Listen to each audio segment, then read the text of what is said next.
Queridos meninos de sábado, mais uma vez nosso encontro.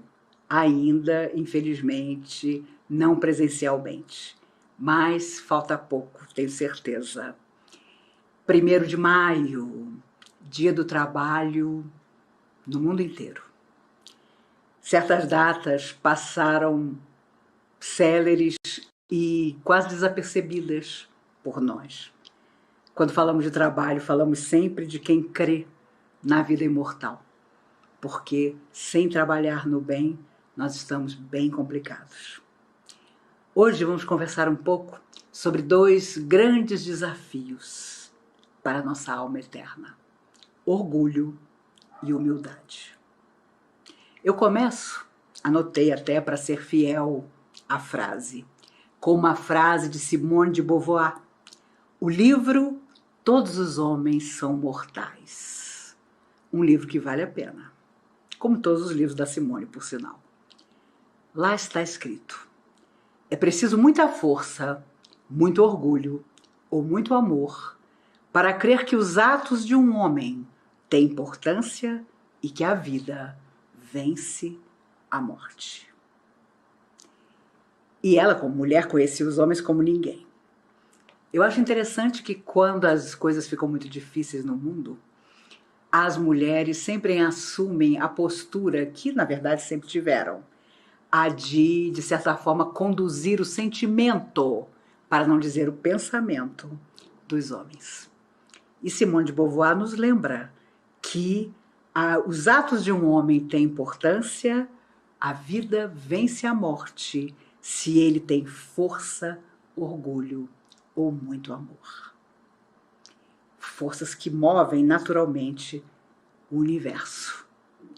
Mas quando nós falamos de orgulho, e as religiões geralmente confundem um pouco a nossa cabeça, porque imaginamos que o orgulhoso, e o mal orgulhoso realmente é aquela pessoa que não admite a opinião do outro, que acha que está sempre certa, que acha que os outros é que têm que resolver suas próprias dificuldades, coloca-se acima das dificuldades alheias, e é por isso que o orgulhoso dificilmente aceita um argumento seu. Dificilmente, quase de forma impossível, ele vai admitir que pode mesclar a opinião dele à sua opinião. E ainda que ele esteja errado, e principalmente aí, ele não vai admitir que você aponte o erro dele ou que diga a frase que ele mais teme: eu não disse. Eu não disse que ia acontecer desse jeito. O orgulhoso nunca admite que ele precisar da opinião do outro, trocar pelo menos uma ideia com o outro. Imagine o que Jesus encontrou na época dele, quando Roma dominava o mundo e os senhores de Roma consideravam que não só não podiam ser contestados, como vinham dos deuses, eram herdeiros dos deuses.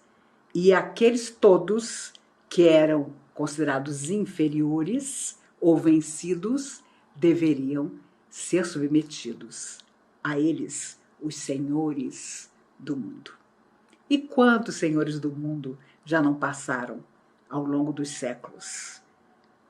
Todos praticamente terminam da pior maneira possível. Mas até que termine a sua caminhada, causam grandes dores, muitos constrangimentos, para dizer o mínimo. Há uma página do Evangelho psicografada através dos médiuns por Lacordaire em 1863 no Evangelho segundo o Espiritismo. Instruções dos Espíritos, o capítulo é o 7º, Bem-aventurados os pobres de espírito. E o título é o título da nossa palestra, do nosso bate-papo desse sábado: Orgulho e Humildade. Não é uma mensagem pequena, é uma mensagem extensa, mas é impressionante como, com mais de 100 anos, a mensagem é tão atual. Como o orgulhoso humilha com palavras, gestos, atos, omissão, indiferença, tudo que está à sua volta. Como o orgulhoso rico, por exemplo, considera que a sua riqueza é um privilégio que Deus lhe concedeu e que as outras pessoas que não têm o seu dinheiro, o seu poder, na verdade, são tão inferiores que nunca seguiram o caminho que ele seguiu e que trouxe tanta prosperidade para ele.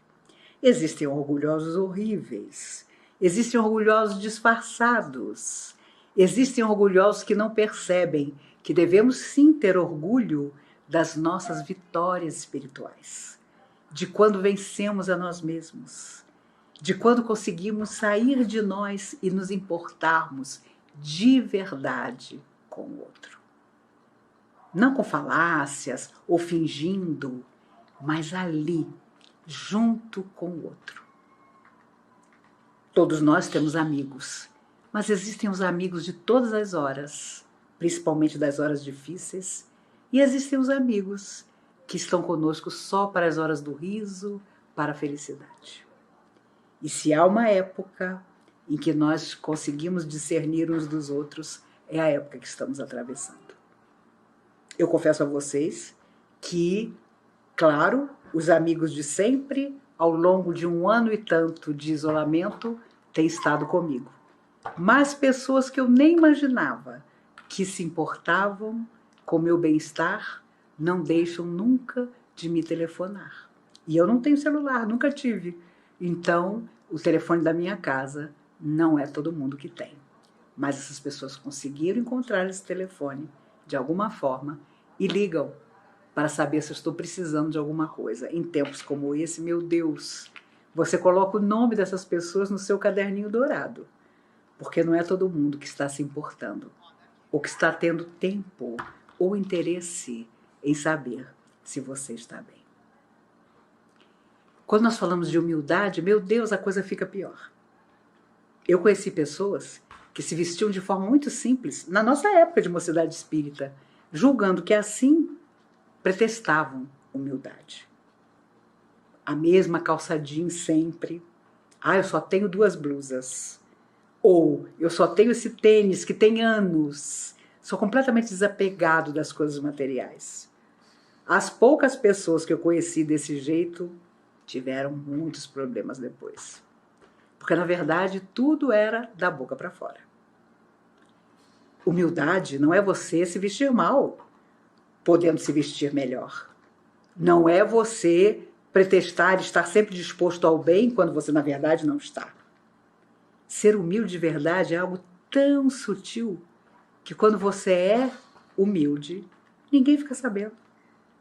Porque é natural que você nunca humilhe o outro, nunca diminua o outro, que procure estar sempre disposto a mostrar ao outro, através da sua palavra, da sua presença, do seu olhar.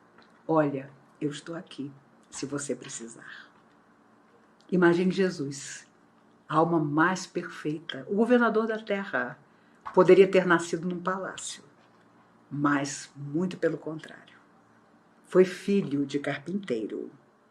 E claro, Maria, ao perceber desde muito cedo, quando ele ainda era criança, a sua inteligência ímpar, sonhou para ele coisas imensas. E cedo ele fez ver a ela que nada daquilo que ela sonhava aconteceria. Ele tinha vindo para servir. Ele tinha vindo para confortar. Ele tinha vindo para buscar os mais humildes, os pescadores, aqueles que não sabiam nada, nem ler, nem escrever, mas que tinham coração para segui-lo. E eram muito poucos, mas ele sabia que ali depositaria as sementes que trariam o mundo para o que ele é hoje. Obviamente, o mundo que se importa, o mundo que constrói, o mundo que nós vamos ter que reformar. E como estamos com muito tempo para pensar sobre isso, eu tenho certeza que cada um de nós tem um plano imperdível para tudo que vai fazer depois que pudermos estar juntos novamente. Pudermos nos abraçar, nos beijar. E eu confesso a vocês, é difícil ver pessoas queridas sofrendo perdas de pessoas que partem, vítimas desse vírus, e não poder sequer abraçá-las.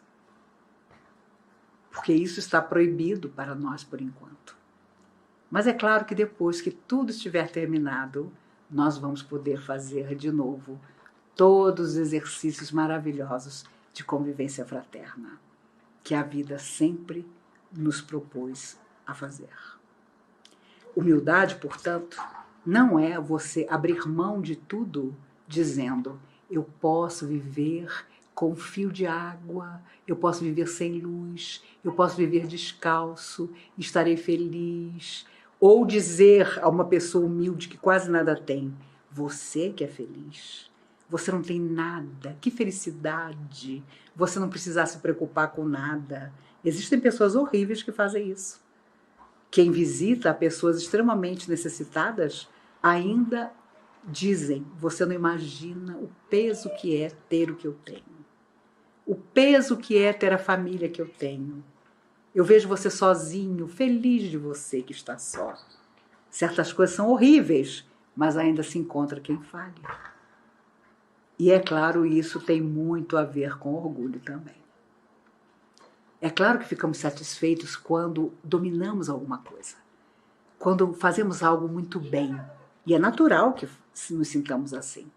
Mas isso não é orgulho vazio. É a satisfação de ter tido um impedimento, uma dificuldade, um bloqueio, seja o que for, e ter superado. Quantas pessoas conhecemos que lutam tremendamente para estudar, por falta de recursos? E é natural que se sintam extremamente orgulhosas e vitoriosas a cada diploma que têm. Ah, não, eu não quis estudar, eu tinha tudo para estudar, mas não quis. Deve haver motivos até espirituais para isso, porque é natural também que nós consigamos e precisemos buscar na nossa vida os talentos que nos são concedidos e saibamos realmente aproveitá-los. Quantas vezes, e isso na doutrina espírita é impressionante como existe. Ah, eu não elogio fulano porque eu não quero que ele fique orgulhoso. Ah, eu não elogio porque isso é uma perturbação espiritual. Essa coisa de elogiar é uma perturbação espiritual. Ora, então você não vai elogiar uma pessoa quando é verdadeiro o seu elogio? Porque isso vai incentivá-lo a continuar. E se você não quiser diretamente dizer que a palestra, por exemplo, foi um brinco, foi uma beleza, diga: como me fizeram bem suas palavras. Como eu precisava ouvir tudo aquilo que você disse. E você que vai fazer a palestra, que terá feito a palestra, com certeza se sentirá preenchido. Toda pessoa precisa, na sua hora fácil ou difícil, de alguém que lhe diga: vamos seguir juntos. Que bom que você pôde me ajudar. E é claro que amanhã, aquele que ajuda poderá ser e precisará, com certeza, ser ajudado. Mas, infelizmente, ainda existe muita gente, inclusive dentro das religiões, que considera que galgar postos com orgulho, até desmedido, é muito significativo. Quando, por exemplo, na doutrina espírita, nós vivemos dentro de uma doutrina que não tem absolutamente hierarquia nenhuma. Você vai se achar poderoso porque você é amigo do presidente do centro? Meu Deus do céu! E olha, já conheci muita gente que se achava o máximo, porque tinha um cargo dentro de uma casa espírita, inclusive fazia muito mau uso do cargo, com determinadas simpatias e antipatias. Somos gente. E achava que aquilo era ter poder. As pessoas sempre me acharam maluca, porque eu sempre, desde garota no espiritismo, dizia: gente, ninguém precisa me contar. Eu tenho certeza que em vidas passadas eu tive poder de vida e de morte sobre muita gente. Porque eu vou me iludir achando que poder é você ter um determinado encargo, é você estar na frente de uma tribuna, é você ter A, B ou C na sua plateia. Oh, meu Deus, somos crianças ainda, se acreditamos nisso. Nos orgulhar de algo do qual nós somos simples instrumento? Porque quando se fala de espiritualidade, somos sim instrumento. E não só de espiritualidade. Onde quer que você esteja desempenhando seu papel na sociedade, se você pode decidir para que outros vivam melhor, você não foi colocado ali por acaso, não. O acaso não presidiu a sua chegada ali. Você tem responsabilidade, um dia você responderá por ela. Olha, no seu cargo você poderia ter ajudado tanta gente. Você podia ter criado leis. Você podia ter sido nobre e tão digno. Por que você não foi? As pessoas do outro lado da vida vão nos perguntar sobre isso. E não vai haver justificativa, por exemplo, dizendo que eu não quis ser orgulhoso. Não tem jeito. Nós podemos sim fazer muito pelos outros? Façamos. Nós temos mecanismos em nossas mãos, no nosso trabalho, na posição que desempenhamos na sociedade, de contribuir para que as pessoas alcancem facilidades que vão ajudá-las? Vamos a isso. E nem por isso estaremos orgulhosos, estaremos satisfeitos de termos de alguma maneira contribuído. Porque sempre haverá também quem vai agarrar as oportunidades e quem vai deixar passar. Chico Xavier começou a chorar quando soube que seu primeiro patrão havia morrido na miséria tamanha que não tinha nem mesmo um centavo para ser enterrado dignamente. Ele bateu em todas as casas de Pedro Leopoldo, com seu chapéu na mão, pedindo uma moeda de cada um para pagar o enterro do patrão. E as pessoas indignadas. Meu Deus, mas o Chico é louco. Como é que o Chico se humilha desse jeito? Como é que o Chico está nas casas pedindo uma moeda para enterrar esse patrão dele? E ele chorando contava que o que deixava o coração dele pequenininho era como um homem tão nobre havia morrido sem nada e agora precisava da caridade alheia até para ser enterrado. Chico em momento algum se sentiu diminuído, porque ele também não tinha nada, mas ele estava pedindo às pessoas que haviam conhecido aquele homem, um antigo comerciante, para que ele pudesse ser enterrado. E o Chico dizia que tinha uma dívida de gratidão com ele e morredora, porque o Chico, ainda menino, tinha trabalhado para ele. Por isso, nos sentirmos, por exemplo, humilhados quando alguém nos diz algo que nos fere, sempre vai depender de nós. Porque se essa pessoa usa esse mecanismo para nos magoar, ou ela muda, ou nós vamos buscar outros caminhos. Jesus afirmou: amai os vossos inimigos. Ele não disse que nós deveríamos conviver com os nossos adversários por períodos intermináveis. Mas ele sabia muito bem que era preciso terminar determinados relacionamentos da melhor forma possível, mesmo terminando, porque nós teríamos problemas depois.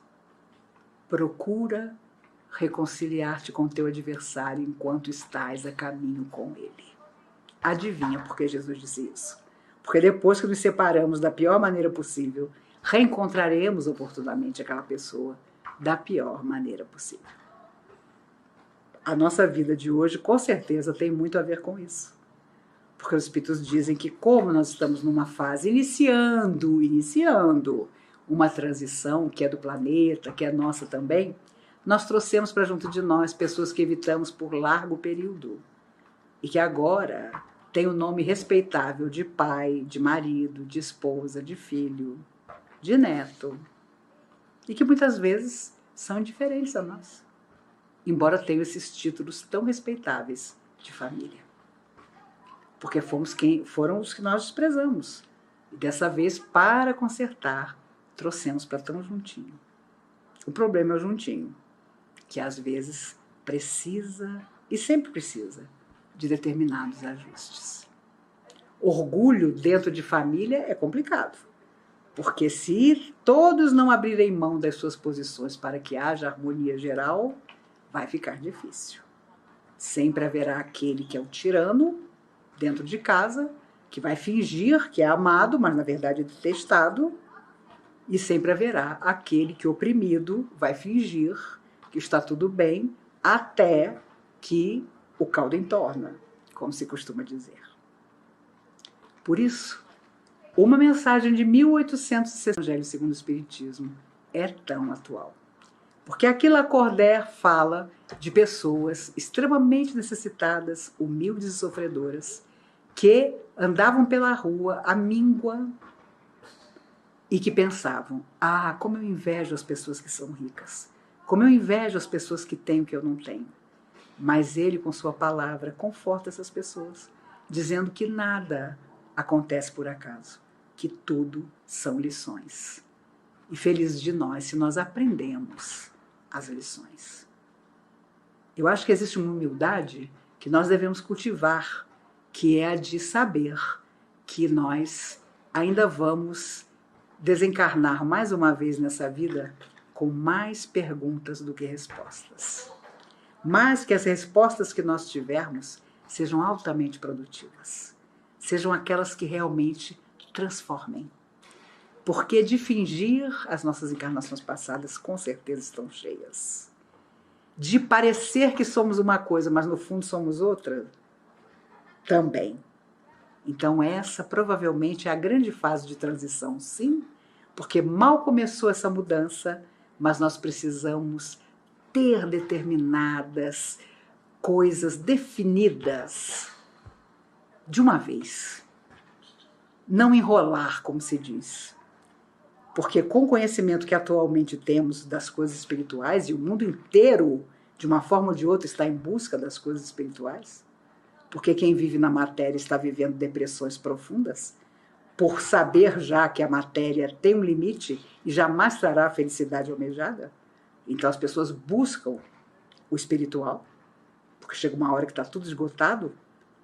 Nós que já temos esse enamorar da espiritualidade, vamos ter que um dia, fora da vida material, falar dos planos que nós tínhamos e do quanto nós conseguimos realizar. E não de uma lista de fracassos que em vidas anteriores eram tão comuns no nosso relato. Deveremos ser humildes, sim, mas humildes com verdade. Olha, eu fui lá, vivi 60, 80, 70 anos, e o que eu trouxe da minha experiência na Terra foi isso, isso, isso. E aí, é claro, os amigos espirituais vão nos lembrar do que nós saímos de lá prometendo. E aí, nos pesos e medidas, nós vamos ver, e se Deus quiser, vamos ver, que esta vida em que buscamos em algum momento o espiritual foi talvez a primeira vida de algum crédito para nós e, com certeza, a vida mais importante que nós tivemos até hoje. As pessoas continuam perguntando muito a todos os espiritualistas, aos espíritas: ah, e esse vírus que não vai embora nunca, é uma grande prova, todas as pessoas que estão desencarnando tinham que desencarnar.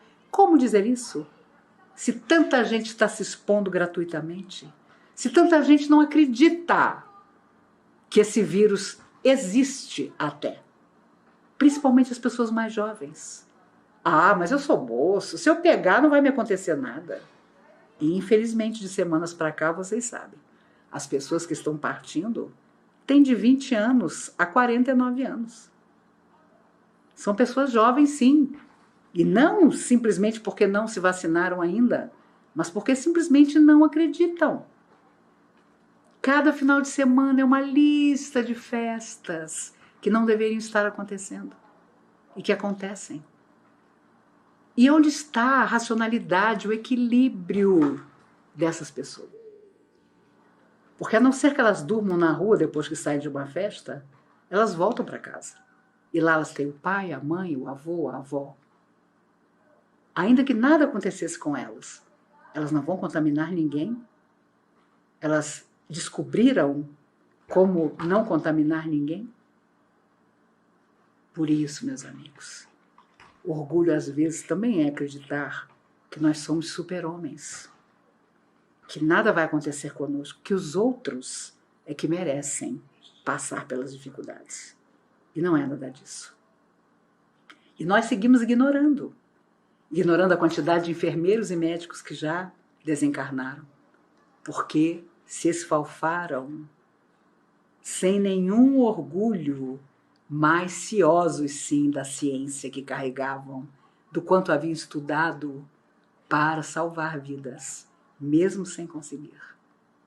Já ouvi muitos relatos na televisão de médicos e enfermeiros chorando e dizendo: nós somos educados e estudamos para salvar vidas.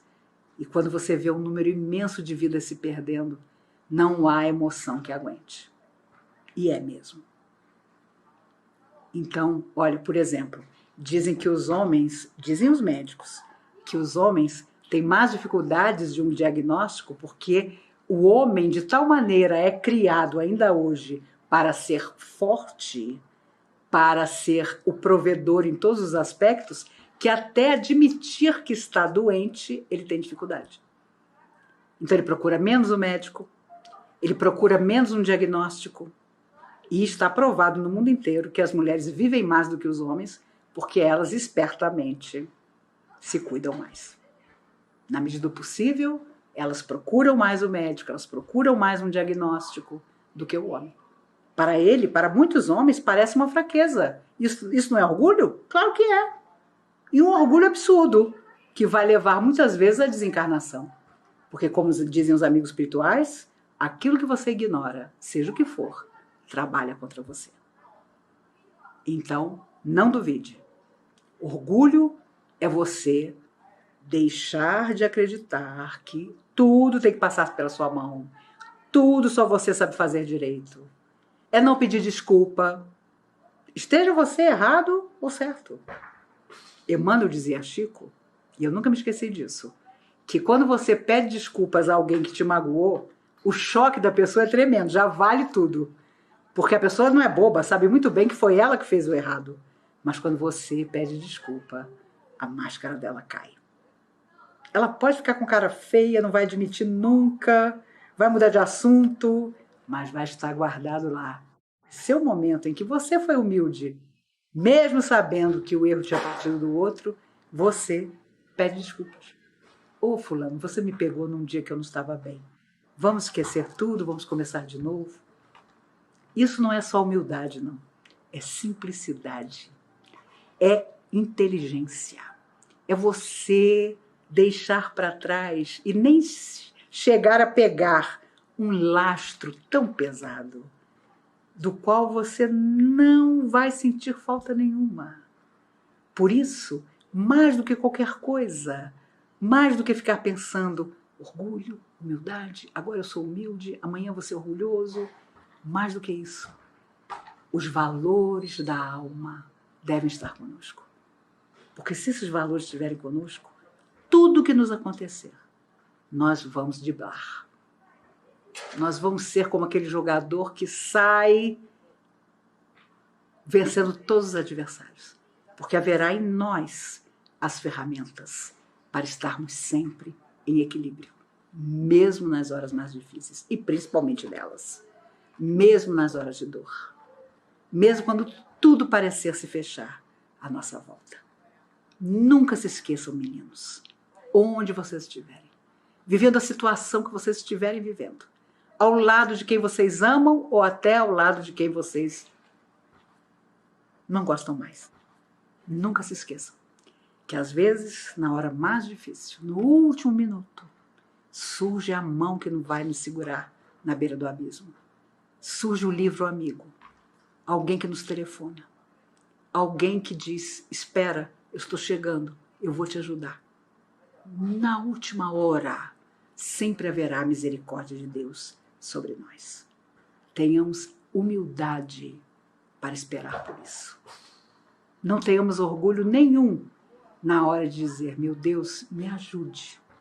Aqui estou eu mais uma vez. Eu não resolvi nada do que eu precisava resolver. Mas eu peço, esteja comigo. Segure a minha mão, me aponte caminhos. Tudo isso vai passar, que eu permaneça aqui. Me dê mais tempo para que eu possa promover em mim as transformações que até agora não consegui. Não é fazer jogo duro, nem chantagem, não, com os espíritos. É simplesmente saber que todo o tempo na Terra é precioso demais. a bilhões de almas que tudo dariam para estar no nosso lugar. E que já sabem que, como a Terra está em transição, não poderão mais voltar. Porque não fizeram nada que pudesse conduzi-las a uma próxima vida mais positiva. Nós que ainda estamos na carne, sofremos a maior das invejas. Inveja daqueles que fora da carne já sabem que não vão poder voltar ao planeta. Vão ter que buscar outros rumos. E muitos foram tão egoístas, orgulhosos e frios que sequer mantiveram amizade com qualquer pessoa que hoje aceitasse recebê-los como filhos. Parece uma tolice, mas até para isso nós precisamos plantar amizades e ter algum merecimento. Por isso, meninos, sei que os dias são difíceis e às vezes ameaçamos desanimar muito, mas vamos respirar fundo, imaginar que teremos uma tarefa a mais. Quando tudo isso acabar, nós vamos precisar viver por todos aqueles que não tiveram essa chance,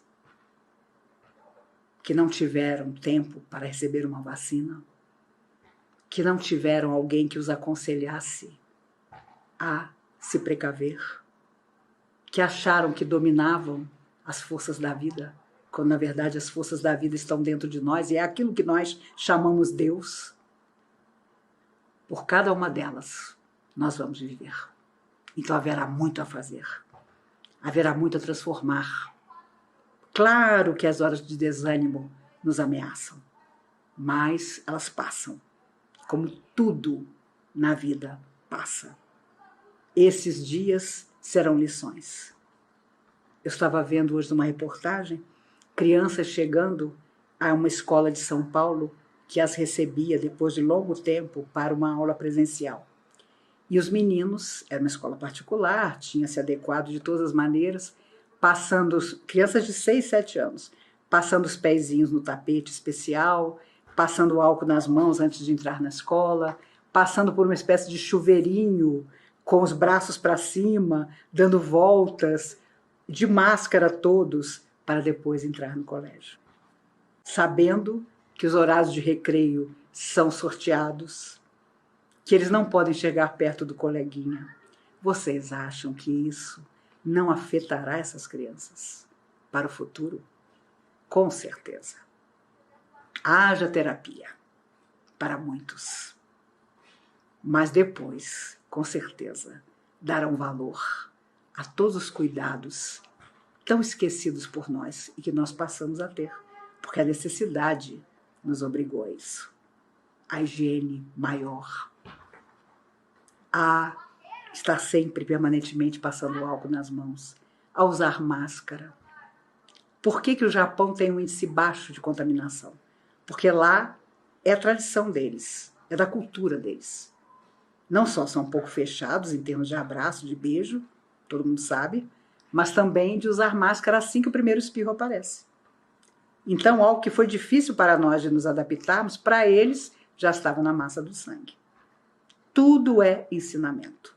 Quando você é orgulhoso, no mau sentido, você não vê ensinamento em nada. Você acha que sabe tudo e que os outros é que tem que aprender com você ou ficar calados. Quando você tem a humildade natural, você sabe que cada pedra do caminho vai te ensinar. E é isso que nós precisamos ter no nosso coração. Tudo nos ensina. Precisamos que os outros sejam livros em que nós possamos ler de tudo e aprender aquilo que será melhor. Tomara que todos nos tornemos professores do bem viver, do amar de verdade, do desculpar sem condição nenhuma. Jesus sabia muito bem que ele vinha mostrar caminhos e que seria tão longa a nossa falta de disposição em seguir esses caminhos. Nem por isso deixou de vir. E afirmou: no mundo tereis tribulações, mas tem de bom ânimo. Porque sem bom ânimo, meus amigos, não dá. Nossos dias não são felizes agora, voltarão a ser. As pessoas não nos compreendem, haverá dias melhores. Amigos nos deixaram, nos decepcionando, não eram amigos como imaginávamos, a vida terá outros amigos. Isso é ter humildade para reconhecer que a vida tem sempre razão. Esse ano, 30 anos que nos deixou num acidente de carro, Gonzaguinha. E ele diz numa de suas músicas maravilhosas: se não tem trabalho, o homem não tem honra, e sem a sua honra se morre, se mata. Não dá para ser feliz, diz ele na música. Quantas pessoas estão sem trabalho? Quantas pessoas estão com a geladeira vazia? Haverá tanto a fazer, tanto a ajudar, que os anos que ainda nos restam a todos nós, sejamos jovens ou não serão suficientes para todo o mundo que nós temos a construir. E eu proponho a vocês, nesse 1º de maio, Dia do Trabalho, um desafio. Que nós dediquemos nossa vida a desmentir Nietzsche, que afirmou uma vez: o único cristão morreu na cruz. Ele afirmou: o único cristão morreu na cruz. Proponho, meninos, que onde quer que estejamos, nós possamos desmentir Nietzsche. Sejamos cristãos. Não importa a nossa feição religiosa. Sejamos cristãos calorosos, compreensivos, retos, onde quer que estejamos, com quem quer que estejamos. Se não conseguirmos a boa palavra, fiquemos em silêncio. Se estivermos travados, sem conseguir estender a nossa mão a quem precisa, peçamos às forças do bem forças para seguir na direção do nosso semelhante.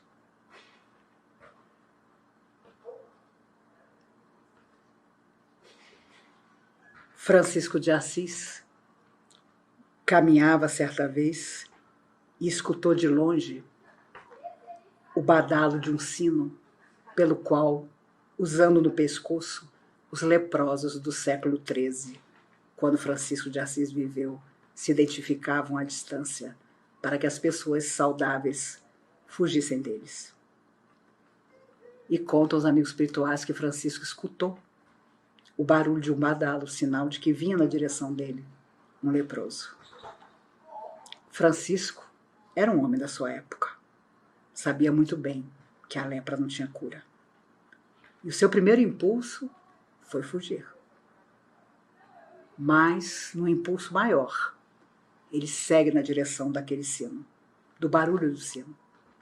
E quando de longe observa aquela figura andrajosa, tomado por amor, simplesmente, ele apressa o passo e vai na direção daquele leproso para abraçá-lo, já que ele mesmo também não tinha nada o que dividir com o leproso. Mas contam os amigos espirituais que, para sua surpresa, quando ele abraça o leproso, era o próprio Cristo que ali estava. E Jesus, num sorriso, lhe diz: Francisco, era só isso que eu precisava. E Francisco cai em pranto, emocionado ao reconhecer no mestre a figura que ali estava à sua frente. Ele vencera, naqueles passos que dera na direção da figura leprosa, o último preconceito que ainda possuía, que era o medo de ficar doente. Por isso, meus amigos, o medo não é bom conselheiro. Entretanto, às vezes preserva a nossa vida. Nós precisamos estar em contato com alguém? Não deixemos que ninguém sem máscara nos humilhe. Vamos de máscara, vamos usá-la sim, bem apertada no nosso rosto, com todo cuidado. Vamos deixar que ela faça parte do nosso vestuário e vai fazer por muito tempo.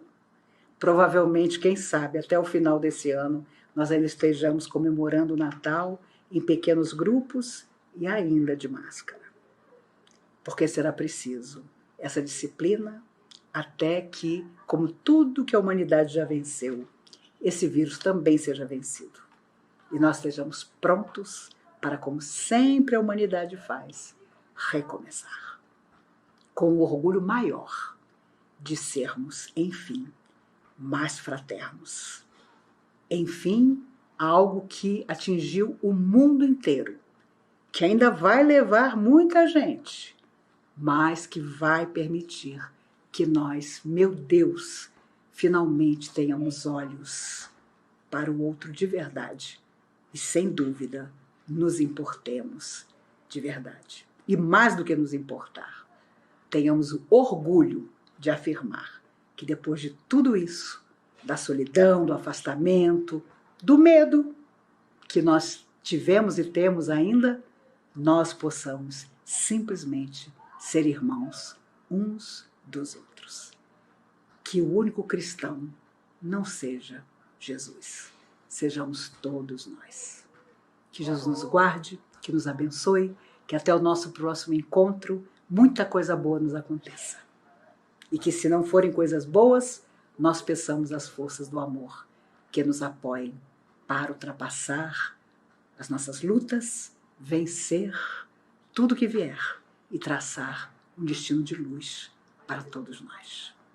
Que Jesus nos guarde onde quer que estejamos, que nos abençoe para que possamos abençoar e que, unidos em pensamento, nós possamos, até o nosso próximo encontro, fazer todo o bem que for possível.